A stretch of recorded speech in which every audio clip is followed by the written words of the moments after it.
me da gusto verles, me da gusto que estemos unidos en este propósito. Creo que eso es bien importante, que estemos conscientes de la necesidad de ser edificados, conscientes de la necesidad de ser instruidos en la palabra y con un deseo genuino, ¿verdad? Real, de llegar a ese lugar y aprender de lo que Dios tiene para nosotros. Vamos a orar entonces. Señor, te doy gracias en esta mañana por la vida, Señor, porque tú eres bueno en todas nuestras circunstancias, porque es evidente tu presencia, Señor, en cada situación, en cada día de nuestras vidas. Tú estás ahí. Lo reconocemos, Señor, te damos gracias. Tú nos sustentas, Señor, en nuestras realidades, en nuestro trabajo, en nuestra familia, en nuestra vida personal, en nuestra salud, Señor. Tú estás ahí. Permite en este día, Señor, que concentremos nuestro tiempo, nuestra mente, toda nuestra persona, Señor, en escuchar tu palabra, en ser edificados a través de ella, Señor, por medio de tu Espíritu Santo. Toma control, Señor, de nuestras actividades en este día. Escuela dominical, Señor, el servicio, la alabanza, la ofrenda, la predicación, Señor, todo esto que vamos a realizar, que sea todo para tu gloria, para tu honra y para tu alabanza, Señor, con el propósito de edificar a tu iglesia. Te pedimos esto en nombre de Cristo Jesús. Amén. Bien. Vamos a continuar con el tema que estuvimos tocando la semana pasada. Voy a nada más muy rápidamente a resumir lo que estuvimos viendo. Estábamos diciendo la semana pasada que el matrimonio no es una construcción social, sino dijimos que es una institución divina establecida por Dios desde la creación. Hablamos de esta forma porque estábamos sentando las bases al tema que estamos tratando de comenzar. Entonces, matrimonio es una institución divina. También dijimos que el matrimonio es una sombra de la realidad eterna que refleja de forma viva la relación de Cristo y su iglesia, ¿no? Es lo que estuvimos viendo también la semana pasada. Bajo esas premisas, somos llamados, tanto esposo como esposa, a representar el Evangelio, ¿verdad?, de nuestras vidas, a vivir el Evangelio, a ejemplificar el Evangelio a través de un amor sacrificial, una sumisión gozosa y una fidelidad inquebrantable en nuestros matrimonios. Creo que ese es el llamado que tenemos como familia, como hijos de Dios en el matrimonio, para el propósito de Dios en la vida de la siguiente generación, que es lo que al final llegamos a la conclusión, ¿verdad? Matrimonio es un instrumento de Dios, dijimos, para dos cosas. Una, para nuestra santificación, para conformar nuestras vidas a la imagen de su Hijo, y también como un medio que Dios usa para sembrar la semilla para la siguiente generación. Entonces, en esos dos propósitos estuvimos hablando. Dios es el autor del matrimonio. Entonces, entendemos que Él tiene toda la autoridad sobre la familia. Él define los propósitos del matrimonio. Él define las reglas del matrimonio. Él define los roles, las responsabilidades y la bendición a través de esta unión. La semana pasada decíamos que el matrimonio es un llamado de Dios a un ministerio familiar para la edificación de nuestros hijos, y lo extendíamos, ¿verdad?, hacia la siguiente generación. A través de la edificación de nuestros hijos en el Evangelio, somos llamados colectivamente como generación, esta generación presente, a sembrar para que la siguiente generación sea edificada en la palabra de Dios, ¿verdad? Es responsabilidad de todos nosotros hoy en día, de nosotros adultos, casados y no casados, ¿eh? O sea, estoy enfocando a la cuestión matrimonial, pero pudiera decir una persona, pues yo no tengo hijos, pero sí tienes vecinos, sí tienes sobrinos, sí tienes nietos a lo mejor, en el caso de nosotros que estamos en esta etapa ahora. Estamos llamados de parte de Dios a sembrar esta semilla para que la siguiente generación conozca de Dios, conozca del Evangelio. Es un llamado, dijimos también, a renunciar voluntariamente a nuestros propósitos, nuestros deseos, pasiones e intereses para buscar este fin en Dios. O sea, la edificación de las personas que tenemos alrededor, de nuestra esposa, de nuestro esposo, de nuestros hijos, y generalizando, ¿verdad?, como iglesia para la siguiente generación.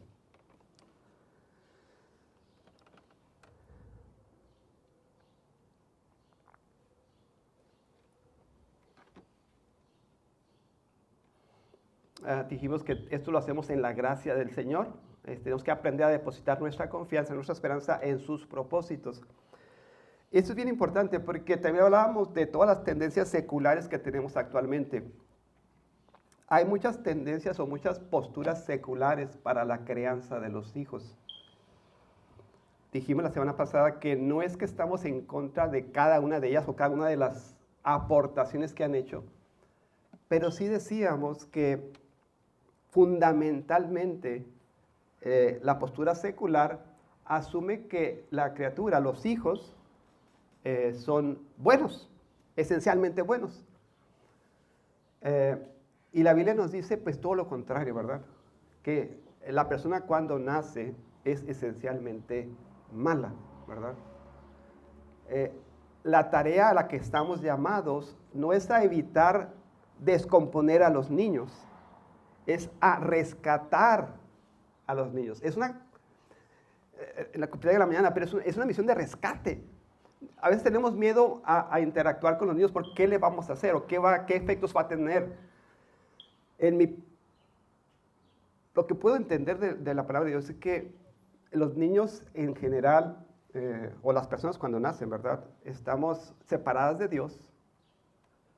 Y cuando estamos a través de la gracia del Señor, a través del Evangelio, sembrando la semilla, estamos rescatando, ¿verdad?, a esa generación. A diferencia de las posturas seculares, creo que la Biblia nos enseña que este es el propósito, que estemos a través de nuestro ejemplo, a través de nuestra enseñanza, a través de la actividad diaria en casa, poder influenciar de tal manera a la siguiente generación que puedan ser tocados por Dios, ¿verdad?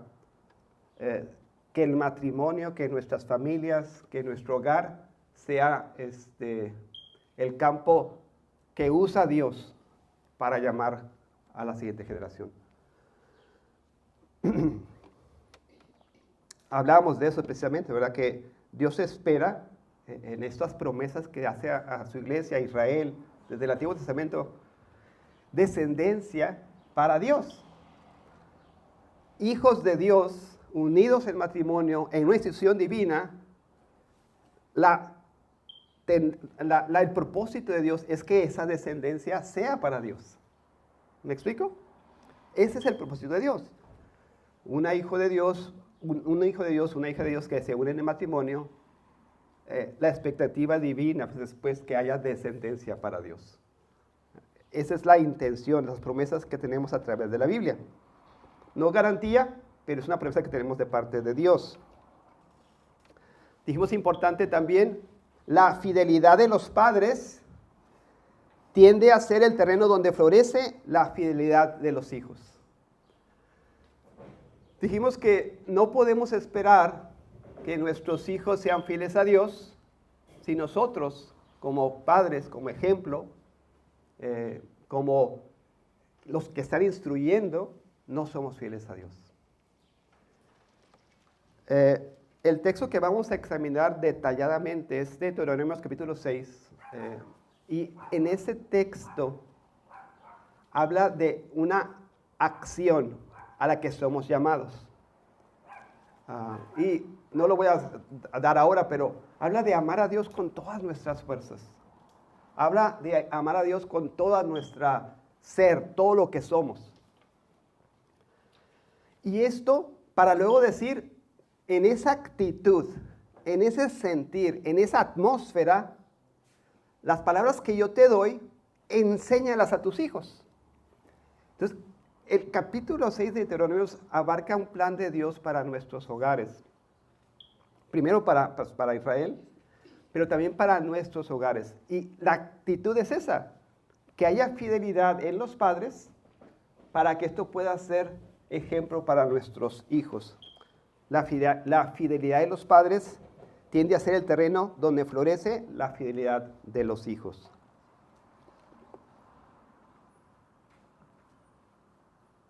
Bueno, esto ya lo vimos.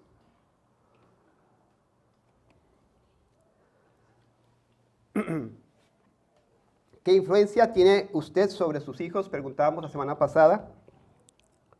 ¿Cómo podemos influir y alinearnos a los propósitos de Dios para la siguiente generación? ¿Y cómo podemos hacerlo en dependencia a la gracia y para la gloria de Dios? Son las preguntas que establecimos y dije que este es el propósito de esta enseñanza. ¿Cómo vemos en la palabra el diseño de Dios para el matrimonio en la crianza de los hijos y cómo vemos estos propósitos en nuestra vida diaria, ¿verdad? ¿Cómo lo vamos a modelar en nuestra vida diaria?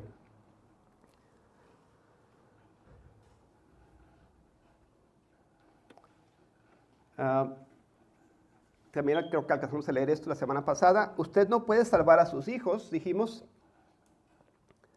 pero, hicimos un pero ahí bien importante, bajo las promesas de Dios, sabemos que por norma divina, Él desea fruto de nuestra descendencia. Y derrama gracia que santifica a nuestros hijos cuando son educados según la disciplina e instrucción del Señor. Es claro, ¿verdad? Por lo que entendemos del proceso de salvación, que no podemos salvar a nuestros hijos, no tenemos ese poder, pero tenemos el llamado, la responsabilidad de parte de Dios a presentar el Evangelio, ¿verdad? A presentar y a disciplinar o a educar a nuestros hijos en la instrucción del Señor. Esto lo usa el Señor, lo usa Dios para llamar a nuestros hijos. Nosotros debemos instruirlos, debemos protegerlos, rodearlos de buenas influencias y guiarlos con diligencia. El texto dice que vamos a leer con diligencia en el temor del Señor. Debemos advertirles del pecado y mostrarles el camino de la vida según Dios, ¿verdad? Reconociendo al mismo tiempo que el arrepentimiento verdadero y la fe salvadora no nace de nuestro esfuerzo, ni se hereda por sangre. La salvación, como sabemos, es la obra soberana de Dios. Eso lo platicamos un poquito la semana pasada también. Sin embargo, dijimos, aunque nuestro poder es limitado, nuestra responsabilidad es real. No puede ser evadida. No puede ser delegada tampoco. Es real y es una responsabilidad para los padres. Papá, sobre todo, y mamá. No la podríamos heredar. Esa responsabilidad es nuestra. ¿Ok? Por eso el llamado no es simplemente a tener matrimonios estables, sino a tener matrimonios, ¿qué dice ahí? Fieles delante de Dios. Donde el pacto se honra, donde la gracia se practica y donde Cristo es el centro de la vida. Decíamos que tenemos que tener una atmósfera, ¿verdad? En nuestras familias, una vida de papá, una vida de mamá que modela estos propósitos para que podamos ser ejemplo a nuestros hijos. Al final, el matrimonio no solo impacta a dos personas, impacta generaciones. Esto lo creo firmemente, hermanos. La vida de una persona, de un matrimonio, puede ser el parteaguas, puede ser la brecha, ¿verdad?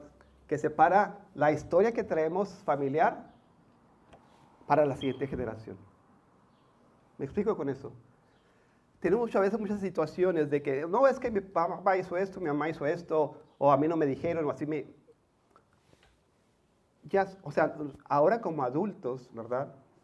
Tu papá, tu mamá, en la gracia de Dios, en la luz del Evangelio, podemos ser punto y aparte, ¿verdad? Podemos de aquí en adelante influir hacia nuestras generaciones con la enseñanza que tenemos en Dios. Sé que tenemos muchas situaciones que hemos heredado. No es excusa. Tenemos la luz de Dios, tenemos la enseñanza divina. Y con eso, siendo fieles, ¿verdad?, a esta enseñanza, podemos marcar la diferencia. Y ese es el propósito de estas clases. Que podamos entender que hemos sido de tal manera llamados a este privilegio, a esta responsabilidad en Dios para influir en nuestros hijos. Y como iglesia, hermanos, ¿verdad?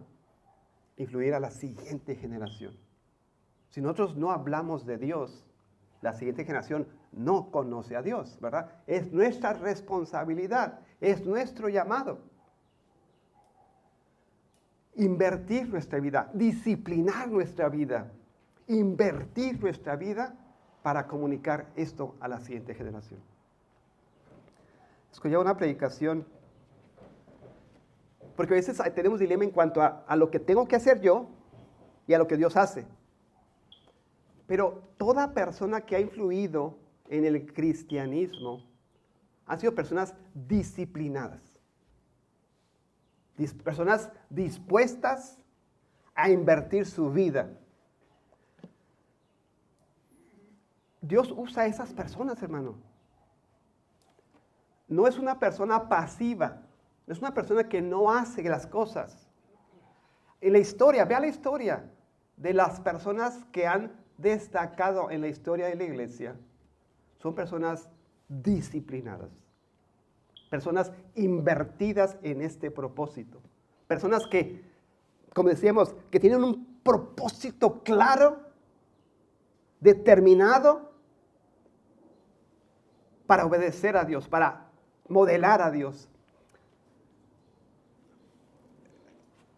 Y es bien importante, perdón, me vas a ver muy de tema, pero es bien importante porque nosotros tenemos a Cristo, vea, como modelo. Pero Pablo dice que imítame a mí, así como yo estoy imitando a Cristo. El pecador decía, yo sé cuál es mi modelo. Cristo es mi modelo. Pero yo no puedo ver en Cristo el esfuerzo para ser perfecto, porque Él es perfecto. Pero puedo ver en Pablo el esfuerzo, lo que se necesita para modelar a Cristo. Y por eso Pablo nos enseña eso. Vean cómo vivo mi vida. El propósito único, el propósito supremo que tiene mi vida. Y eso destaca, ¿verdad? En la iglesia, en la historia de la iglesia, personas con tal determinación que pueden influir, ¿verdad? En el caso de Pablo, pues, no una generación, sino, no sé cuántas ha pasado, ¿verdad? Pero cientos o miles de generaciones. Entonces, ese es nuestro llamado, ¿ok?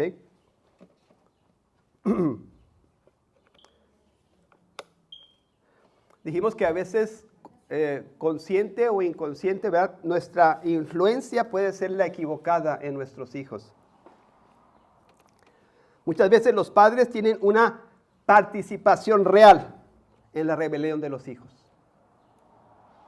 No siempre, pero con demasiada frecuencia.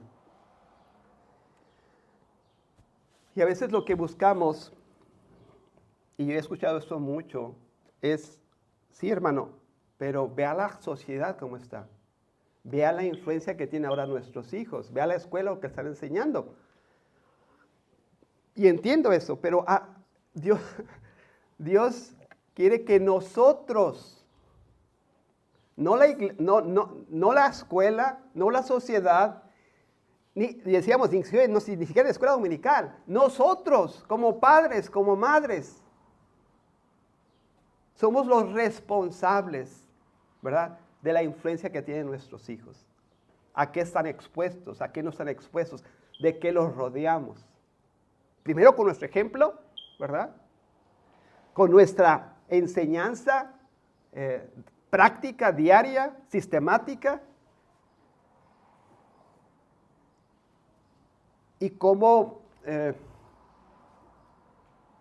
que el pastor dice, cómo estorbamos a nuestros hijos en el mal camino, ¿verdad? Es nuestra responsabilidad. No podemos decir, es que vivimos en un lugar, vivimos en una etapa de la sociedad en la que es imposible. No lo creo, hermanos. No lo creo. No es imposible. Necesitamos hombres y mujeres determinados, disciplinados, invertidos en ese propósito de influir a sus hijos, de influir a la siguiente generación.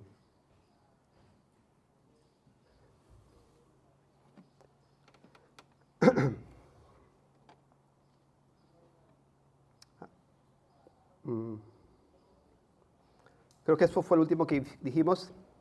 A veces queremos escuchar que la causa de la rebeldía de los hijos es la cultura, las amistades o las presiones externas que están recibiendo. Pero esa no es toda la verdad, hermanos. Porque tenemos un llamado claro de Dios. Y vosotros padres,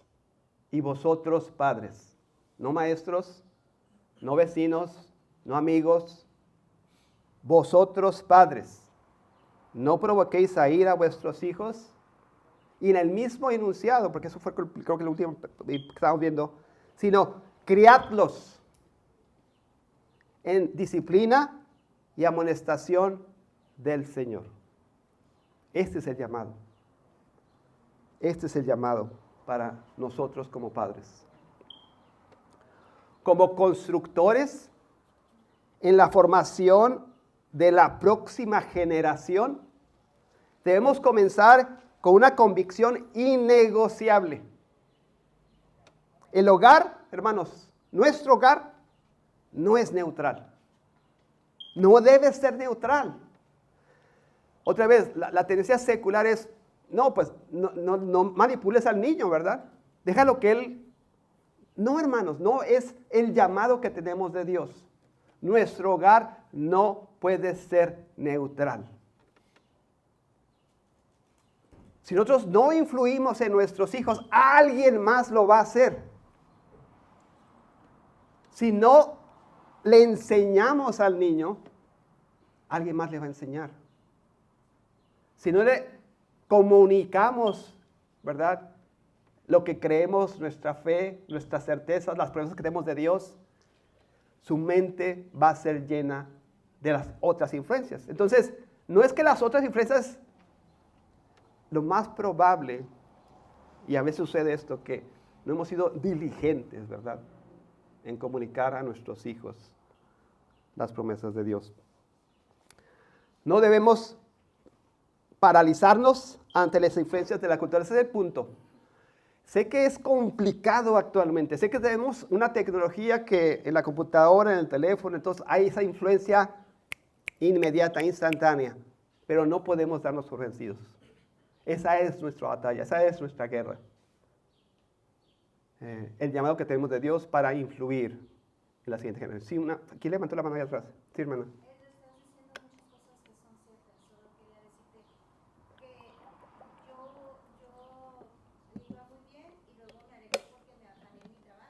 Ajá. Sí. Algo que me hizo como volver a retomar, ¿verdad? Fue cuando vi a mi papá hincado, llorando por mí, y yo me sentí bien mal, y eso me hizo quebrantarme y volver a buscar al Señor.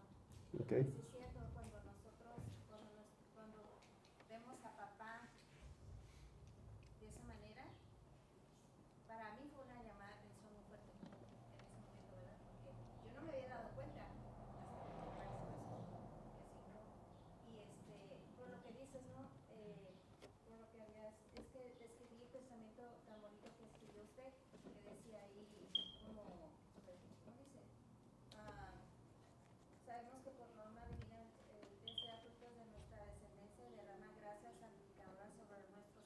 Uh-huh. Y mi papá sí me había molestado en los caminos del Señor, pero a veces nos afanamos los hijos y nos metemos, como dice la palabra, ¿verdad? Que avientan las semillas y ¿cómo va?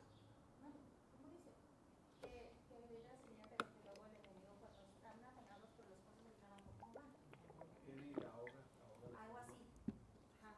Y mi papá, cuando siguió orando por mí, creo que es muy importante que los papás oren por sus hijos.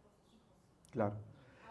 Aunque piensen que están mal portados o algo, porque luego lo señalan que no quiere ir a la iglesia o lo que sea, pero el papá tiene que seguir orando. No importa que pase mucho tiempo. Eso, nomás quería compartirles pues como mi papá me abrazó con su oración. Gracias. Porque yo sé que sigo pecando, ¿verdad? Y todo eso. No, pero es un buen ejemplo de la influencia que tiene la vida de la persona. No, a veces no tanto ni las palabras, ¿verdad? Sino la vida, el ejemplo que damos. La integridad con la que vivimos. La certeza de nuestras acciones en Cristo, en la palabra, dicen mucho más, ¿verdad? De lo que podemos comunicar a veces verbalmente. Esa es la atmósfera la que está hablando. O sea, en nuestras vidas como padres, como madres, debe ser de tal grado, de tal magnitud, que haga sombra, ¿verdad?, sobre la vida de nuestros hijos. Que puedan aprender, así como decía Pablo, ¿verdad?, que aprendan de nosotros, así como él estaba aprendiendo o siguiendo a Jesucristo. Sí, pastor. Ahí en el pasaje de Efesios, cuando dice, y vosotros padres, no provoquéis a ir a vuestros hijos, sino criarlos en disciplina y amonestación del Señor. Yo quisiera hacer una puntualización, no sé si tú pudieras ahí también abundar sobre esto, porque siempre estoy pensando en cómo todas estas enseñanzas que nosotros damos, los que nos paramos ahí en el púlpito, cómo poder identificar, o sea, cómo poder conectar las enseñanzas, los principios que aquí se enseñan, que enseñamos acerca de todos los temas que se enseñan, cómo conectarlos con casos muy concretos, muy específicos, ¿verdad? Por ejemplo, cuando dice, vosotros padres no provoquéis a vuestros hijos, yo quiero puntualizar en que no se refiere a que no debo hacer nada que enoje a mis hijos de una forma absoluta, no se refiere a eso. Porque a veces como padres vamos a tener que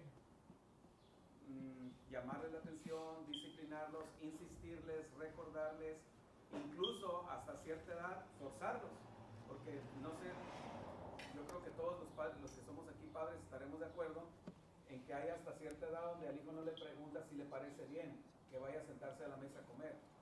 O sea, no se le debe tratar al hijo como un príncipe, como un rey intocable. Sí, o sea, lo haces o lo haces. Pero el texto dice ahí, ¿verdad?, crearlos en disciplina y amonestación. O sea, están unidas las dos ideas. Sí, ajá. Dice, sí, yo me quiero enfocar en cuando dice no provoquéis a vuestros hijos, en el sentido, o sea, tengamos cuidado de no hacer de ellos unos reycitos. ¿Sí? No le voy a decir que haga esto, no le voy a decir que salga al patio a limpiar aquí o que ayude acá, porque se enoja él, ¿verdad? La generación en la que vivimos, y lo he escuchado demasiado de mucha gente, demasiado, o sea, debiera haber hecho una lista desde hace años y serían centenares de personas, sin exagerar, cientos que escucho aquí, allá y acullá, donde siempre hay un acuerdo acerca de esta generación, y es la famosa generación de azúcar, la generación de cristal, donde de todo se enojan, de todo se molestan, todo les parece mal. ¿Sí? Entonces, no, hermanos, debemos tener cuidado. O sea, a veces por nosotros, o sea, al establecer normas en casa, los hijos se van a molestar. Pero eso no significa que nosotros estamos mal, se molestan por su pecado, por el pecado que hay en ellos. Cuando la palabra dice no provoquéis a vuestros hijos, lo está diciendo en un sentido de una forma cínica, de falta de amor, como por diversión, como sin cuidar su corazón. O sea, en un sentido de estarlos cucando. ¿Saben ustedes? Seguramente lo saben varios de ustedes, que hay padres que se divierten haciendo enojar a sus hijos. No sé si lo saben. Hay padres que se divierten haciendo enojar a sus hijos. ¿Sí? Y a eso es a lo que se refiere ahí, no provoquéis aire a vuestros hijos. Pero una cosa es provocar y otra cosa es que la ira va a surgir en ellos. Yo no los debo provocar, yo debo hacer todo lo posible para no provocar. Pero la ira eventualmente va a surgir cuando uno los instruye, los empuja a hacer cosas que por la carne, por el pecado no quieren hacer. Eventualmente se van a molestar. No sé si puedes abundar un poco sobre eso. Sí, de hecho vamos a tocar cada uno de esos temas en particular, cada uno de los textos, es lo que comenté la semana pasada. En realidad es como una clase específica para cada uno de esos textos. Esta es como una introducción. Y digo, gracias por el comentario, pero sí, vamos a ver, de hecho nos vamos a ir versículo por versículo, de estos los más, los más recurridos, vamos a decirlo así, y vamos a explicar cómo hay sabiduría ahí, no es ni un extremo ni el otro, ¿verdad? Es sabiduría de Dios. ¿Cómo entendemos? ¿Cuáles son las implicaciones prácticas de estos textos? Sí, hermano.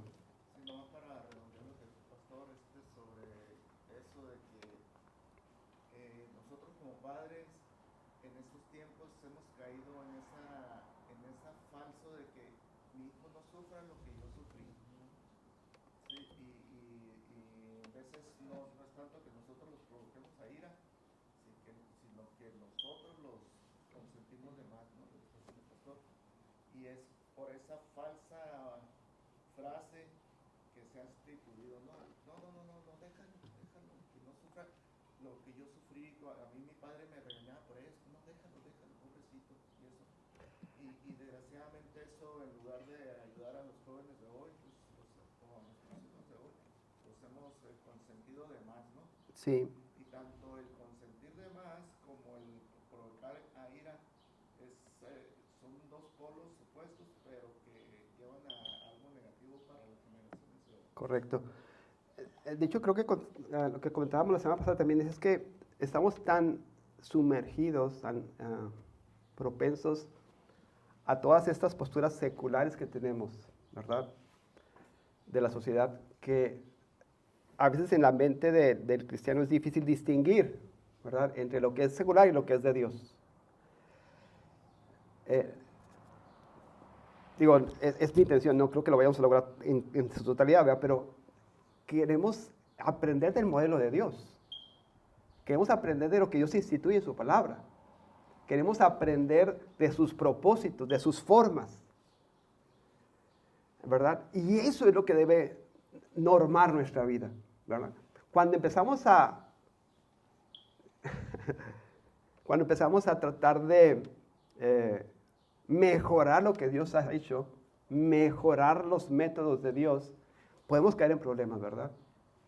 Yo decía al principio que no estoy en contra de todas las aportaciones seculares, pero sí de basar nuestra enseñanza en los principios bíblicos, en las posturas bíblicas, en lo que entendemos de parte de Dios y cómo somos como personas, ¿verdad? Cómo somos como cuando nacemos, esas tendencias que tenemos, ese tipo de cosas, entenderlas de parte de Dios y cómo podemos en los métodos de Dios, en la enseñanza de Dios, influir de tal manera para que Dios sea pues, glorificado. Le decía al pastor que este es material que estoy haciendo de cero, nuevo, pero desde el principio me quedaba claro que la única forma en la que podemos realmente ser de influencia es que tengamos los patrones de Dios claros en nuestra mente. Y por eso la intención es que podamos ir a estos versículos claves importantes donde Dios establece patrones de enseñanza para la siguiente generación y poder examinarlos. Uno, el que vamos a invertir mucho tiempo, va a ser este de Deuteronomios, capítulo 6. Porque en esta enseñanza, y ya me estoy metiendo más, ¿verdad? Esa enseñanza establece Dios patrones para Israel en cuanto a la enseñanza, palabras claves que usa. Vas a enseñar a tus hijos y a los hijos de tus hijos. O sea, es una pequeñita cosa, ¿no? Pero un papá, a veces pensamos que, bueno, ya enseñé a mis hijos, ¿verdad? Ya. Pero el Señor establece que tú eres responsable de enseñar a tus hijos y a los hijos de tus hijos. ¿Me explico? Y a veces se nos olvida eso. No, eso no, pues ya es responsable él, o cómo me puedo meter. Yo batallo con eso. Pero en el propósito de Dios era ese, que fuéramos instrumentos, no solamente para nuestros hijos, sino para los hijos de nuestros hijos. ¿Me explico? Y a veces nos apartamos de esos principios. Y así hay muchas cosas que tenemos que regresar a comprender cuál es el plan de Dios para la educación de la siguiente generación y aplicar esos principios, aplicar esos métodos que Dios ha establecido como patrón. Y por eso es la intención de que vamos a revisar esos textos a detalle. Esos textos los vamos a desmenuzar en su momento. Sí, pastor. Dijiste algo ahorita bien importante, que hay ciertos patrones, digamos, pedagógicos, ¿verdad? Pedagógicos en las escrituras. Uno de ellos es el que acabas de mencionar, ¿no? No nomás es tu descendencia inmediata, sino la que sigue, ¿verdad? Y si hubiera vida, pues también la que sigue, ¿no? Otro patrón muy recurrente, sobre todo en el Antiguo Testamento, es la repetición. La repetición es algo que se Repetirás a tu sí, ahí le dice también, ¿verdad? y en varios pasajes es repetir, ¿verdad? Repetir y la palabra, la enseñanza. Sí, y otro principio es el de estorbar, hacer mal. De hecho, miren, hermanos, esto es de mi corazón, no es otra cosa. ¿Qué hacemos aquí en la iglesia, hermanos? O sea, ¿para qué venimos a la iglesia? Si no es para alinearnos, ¿verdad? Aprender de Dios, aprender de sus patrones, aprender de sus métodos. Ser sensibles a eso, pues. Y comunicar esto, hermanos, a la siguiente generación. Si no comunicamos esto, somos responsables de estropear a la siguiente generación. Vamos a ver casos, pues, específicos de Israel, ¿verdad? Donde mueren los líderes, Josué y los líderes, ¿verdad? Y la siguiente generación, al no conocer de Dios, por la negligencia de ellos, se pierde y abandonan a Dios. Ya me estoy yendo para otros lados, pero o sea, hay muchos de ese tipo de ejemplos. Déjenme continuar.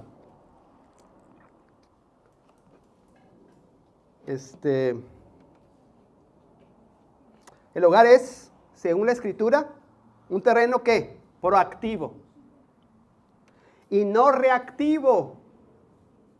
¿Se entiende la diferencia? Proactivo antes de que sucedan las cosas. No reactivo después de que suceden las cosas. Antes. Proactivo. No reactivo. Somos llamados a ser proactivos en la educación de nuestros hijos. No reactivos. Necesitamos, decía al principio, la disciplina, la entrega. Estar convencidos de que ese es el llamado que tenemos de parte de Dios. El hogar, según la Escritura, un terreno proactivo y no reactivo, de formación espiritual de nuestros hijos, donde se libra una batalla por la mente y el corazón de ellos. La crianza bíblica no es una misión de rescate, de entrar, dice, detrás de las líneas enemigas y arrancar a nuestros hijos de esa oscuridad. Hermanos, va a requerir toda nuestra energía. Va a requerir toda nuestra vida. Va a requerir toda nuestra intención. Va a requerir todo nuestro esfuerzo. De eso estamos hablando. Ese es el llamado que nos hace Dios. A invertir nuestra vida. en la formación de nuestros hijos y de la siguiente generación. Es todo un ministerio. Es un ministerio, lo dijimos al principio, es un ministerio al que somos llamados como padres. Y el comentario que yo quería hacer, disculpe que lo interrumpa, Adelante. es que hay un ataque sistemático contra la familia y a los niños hasta leyes se están levantando para proteger sus derechos, Sí. para cambio de sexo, etcétera, etcétera. Pero la familia está siendo destruida de una manera sistemática. Y antes no había la influencia de las redes, que es terrible porque va contra todos los valores que nosotros tenemos. Siempre hemos sido malos, hermana. Sí entiendo lo que dice. Y sí entiendo, ese es como que el comentario que más escucho. Sí entiendo eso. Pero siempre las generaciones han sido malas. Todas las generaciones. Todas han sido perdidas, por así decirlo, ¿no? En diferentes grados. Ahora estamos mucho más, o sea, con mucha más rapidez expuestos a eso. Antes la pornografía era, pues, no sé, vete, pero ahora la puedes ver aquí, ¿verdad? Esa es la diferencia, pero todas las generaciones han sido malas, todas. Entonces, ahorita primero Cairoya, es un ataque, lo entiendo, y estoy de acuerdo, pero no es para que desmayemos, es para que tomemos más fuerza, para que en Dios tomemos la responsabilidad que nos corresponde y peleemos por nuestros hijos. Peleemos por la siguiente generación. De eso se trata, ese es el llamado. Por favor, hermano, hermana, no me diga, es que la sociedad, sí entiendo la sociedad, pero siempre ha sido lo mismo en la sociedad. Nuestro llamado hoy, ante esta terrible generación, es pelear hasta la muerte por nuestros hijos. Ese es el llamado. Me resaltó lo que dice, arrancar a nuestros hijos de la oscuridad. A veces, como dice la hermana, ella se va hacia afuera, pero a veces en nuestros hogares, nuestra propia familia, a veces tenemos que caer gordos para decirle, oye, tú no le digas esto a mi hijo que no te está costando educarlo y tú no eres cristiano, o si eres, y andarle inculcando cosas del mundo. Por ejemplo, tienes 12 años, 10 años, ay, sexualizándolos, ay, mira qué bonita estás, ay, si te pones esto, si te pones lo otro, y ya tienes novia, tienes alguien que te gusta, o sea, metiendo a los niños esas cosas que no deberían de meterles, y uno pues como papá de estar atento a esas cosas para que les quede bien claro que si ellos no invierten tiempo en nuestros hijos y a nosotros nos está costando que ellos no se metan metiendo esas ideas que no son correctas. O sea, me voy por lo más básico. Sí, somos responsables de la influencia a la que están expuestos, ¿verdad? Sí. A veces nuestra familia. Sí, también ahí afecta. Allá, ¿sí, David? Solo quería decir para añadir a lo que dice Miquita, o sea, que sí es cierto que, o sea, todas las generaciones, o sea, puesto que están compuestas por personas con las mismas propiedades de muertos son sus pecados, entonces es verdad que todas las generaciones han sido malas en mayor o menor medida, pero lo que sí voy a decir es que el pecado de la gente se ve bastante limitado dependiendo de qué tan eficientemente cumple el gobierno su función de dar justicia. Entonces, todas estas ideologías que hay ahorita, digamos que propician la maldad latente de las personas y les dan rienda suelta. Y en el pasado, o sea, los gobiernos han estado, especialmente en Occidente, han estado bastante regidos por una noción cristiana, al punto donde pues varios de los propios funcionarios eran cristianos. Por ejemplo, en Estados Unidos, al principio era obligatorio que si ibas a participar en el gobierno seas cristiano. Entonces, obviamente, si tienes ese perfil, digamos, religioso en las cabezas del gobierno, pues uno espera leyes que reflejen en mayor medida la naturaleza de Dios y el propósito de Dios para la familia y para... Sí, los valores de Dios ahí, ¿no? Entonces, aunque sí es cierto que las sociedades en el pasado también eran corruptas, sí es verdad que ahorita hay una deconstrucción mucho más profunda que dar rienda suelta con mayor libertad a la maldad de las personas. Sí. Y a lo que voy con esto es que creo que hay como una perspectiva bastante fatalista en la iglesia, en donde los cristianos simplemente ven todas estas cosas que están pasando y creen como si esto fuera inevitable. Ujú. Como que, no puedo hacer absolutamente nada, soy simplemente víctima del destino, de fate, Ujú. como dicen en inglés. Pero no es verdad, o sea, el cristiano sí puede participar efectivamente en la sociedad como ya lo ha hecho en el pasado. O sea, por ejemplo, ¿cómo se llama? William Wilberforce, ¿cómo se llamaba? Wilberforce. Ajá, él abolió la esclavitud en Inglaterra, a pesar de que todo el gobierno era un gobierno perverso, amante de esclavizar personas y lucraban de ello. Sí. Un solo cristiano logró salvar a millones de africanos. Uno solo. Una persona y eso determinada. puede continuar repitiéndose indefinidamente a lo largo de la historia. Amén. Eso es lo que es el llamado, ¿verdad? A ese tipo de intensidad, ese tipo de disciplina, ese tipo de entrega. Entonces yo creo que es bueno que los cristianos recordemos, o sea, que recordemos eso, que no simplemente sea como que me voy a dejar ir por la corriente del gobierno, sino que hacemos nuestra voz, que protestemos, que incluso, en mi opinión, yo creo que a la iglesia le faltan más políticos, o sea, yo creo que no debemos de tener una actitud apática ante todas las cosas que suceden. Gracias. Gracias, David. Sí, pastor. Pero rápido, creo que en cuanto a la proliferación, la promoción, la exposición hacia el pecado, esta generación está muy por encima de todas las generaciones desde Adán y Eva. Pero también creo que en esa proporción la gracia de Dios es mayor. O sea, entonces al final quedamos igual. Ujú. O sea, quedamos tablas. Sí. Sí, no es que estemos en Es el mismo llamado siempre, ¿verdad? Es el mismo llamado siempre. La naturaleza pecaminosa del hombre es la misma siempre, solo que ahora como que se diversifica más. Bueno, entonces, ¿qué hace Dios? La palabra nos habla de la multiforme gracia de Dios. Entonces, si en el pasado, vamos a decir así, ¿verdad? El pecado del hombre era del 0 al 100, era 35, la gracia de Dios era 36. Y si hoy el pecado del hombre es 97, la gracia de Dios es 100. O sea, siempre es lo mismo, quedamos igual. La gracia de Dios es mayor, donde abunda el pecado, sobreabunda la gracia. La única diferencia es, ¿vamos a echar mano de toda esa gracia de Dios? Amén. ¿O vamos a ser pasivos, que es lo que tú dices, ¿no? Correcto. Dios nunca diseñó el hogar como un espacio pasivo, hermanos. Es lo que quiero comentar, decir. Sino como el centro primario, es bien importante, de discipulado.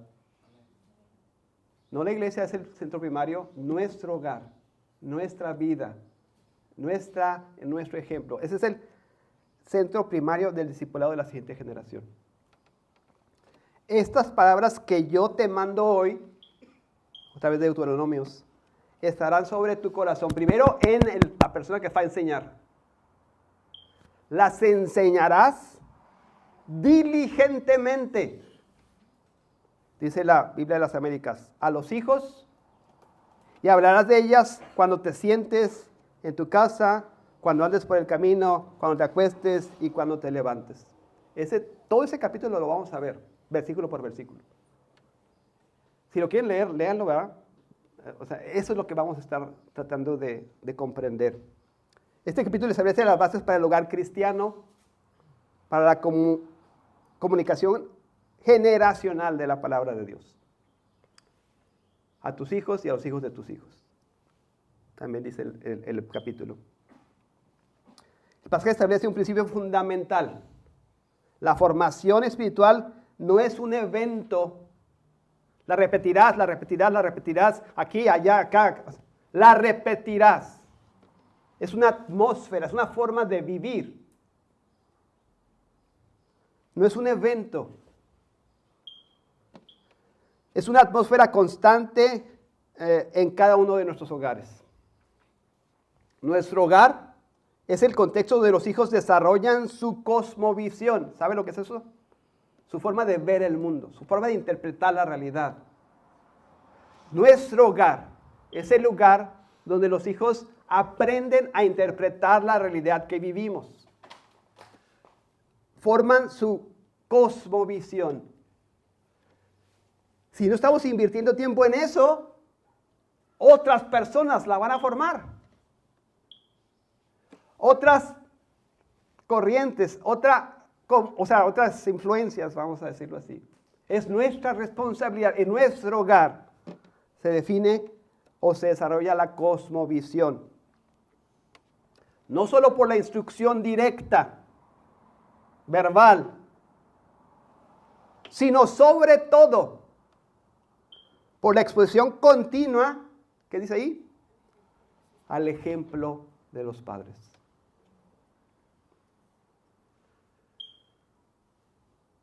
Ese es nuestro hogar, hermanos. Ese es nuestro hogar. Ese es el llamado que tenemos.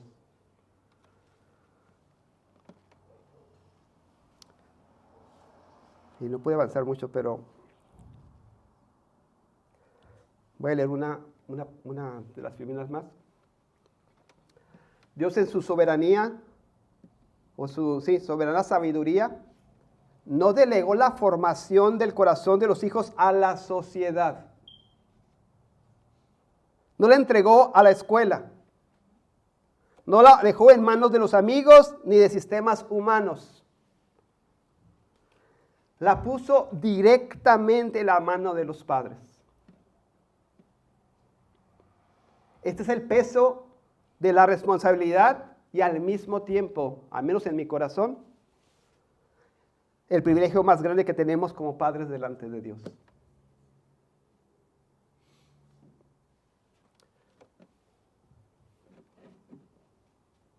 Hemos renunciado como sociedad y a veces inclusive como iglesia a esta responsabilidad.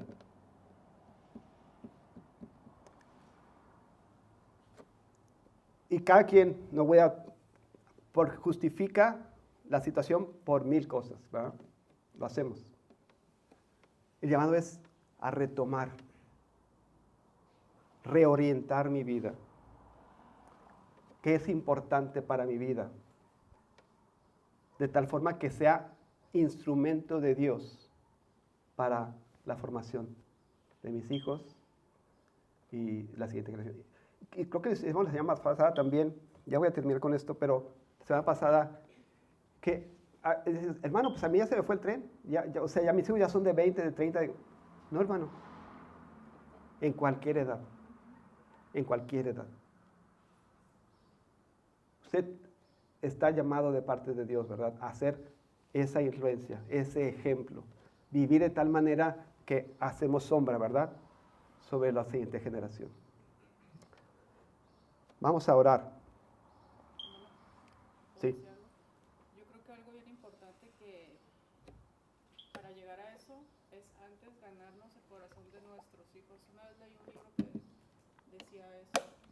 El tener el corazón de tus hijos te permite llegar a esa disciplina del Señor con autoridad, porque tú estás mostrando el amor de Dios a ellos, cuidándolos como una plantita. Porque si no la cuidas de chiquito, no es intencional, va a llegar el tiempo cuando tú ves esa rebeldía que fue tu falta de intención y ya va a ser tarde por no cuidar ese corazón. ¿Creemos que en la gracia de Dios nunca es tarde? Sí, Pero, sí entiendo el sí, es más difícil, claro. Hermanos, quería terminar ahora la introducción, no la puedo terminar, pero creo que esto es bueno. Creo que esto llega al corazón de cada uno de nosotros, ¿cierto? Nos hace un llamado a nuestra responsabilidad como padres. Hermanos, si Dios toca su corazón, no lo eche a un lado, hermanos. Vamos a orar, ¿verdad? Vamos a pedir al Señor que use nuestras vidas con esta intención. No es un tema más, aunque ya lo tocamos. Ya lo sé. No, hermanos. Es algo para el futuro de nuestras generaciones. Que se diga en su línea, ¿cómo se llama cuando es línea? Genealógica. Aquí hubo un cambio, en este hubo un cambio. De aquí para el futuro, esta generación fue diferente. Ese es el llamado. Vamos a orar.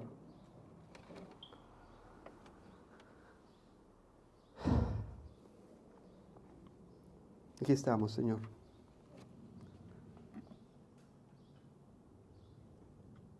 Con esta, Señor, pidiendo perdón, Padre, por lo que hemos faltado, por lo que no hemos hecho para cumplir este propósito, pero confiando, Señor, que puedes usarnos grandemente para que haya descendencia, Señor, en nuestras generaciones, descendencia para Dios. Te ruego, Señor, que haya esta intencionalidad en nuestras vidas, que sea esta lucha feroz contra toda influencia negativa, contra toda influencia de pecado para con nuestros hijos, Señor. Danos la sabiduría, Señor, danos la gracia, la paciencia para comprender, Señor, primeramente tu propósito, comprender tus métodos y poder emplearlos sabiamente, Señor, en nuestros hijos. Que se diga de nuestra generación que estuvo dispuesta, Señor, a invertir su vida, a vivir para que tu nombre sea exaltado y para que pueda ser conocido en nuestros hijos, en nuestros nietos y hasta 1000 generaciones. Te ruego esto, Señor, en nombre de Cristo Jesús. Amén.